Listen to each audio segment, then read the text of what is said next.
Šup. No co se bojíme, nebojíme se, ne, hoši. Včera tam byli dva, trošku byli přivoděralí, tak jsem se o dvě basy vsadil, že to vyndají. Oni to vyndali, no, takže jsem... Tak. Jdeme dál, nebojte se, kluci. No to nevypadá, ale jde to vytáhnout.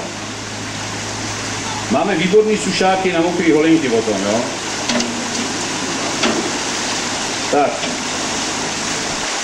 Tu spodní nebudeme vyndávat, je to úplně to samý. Vypustili bychom si příliš vody, jo. Jo. Dáváme zpátky. Vždycky se šikmo zasune do té strany. Zaklapne.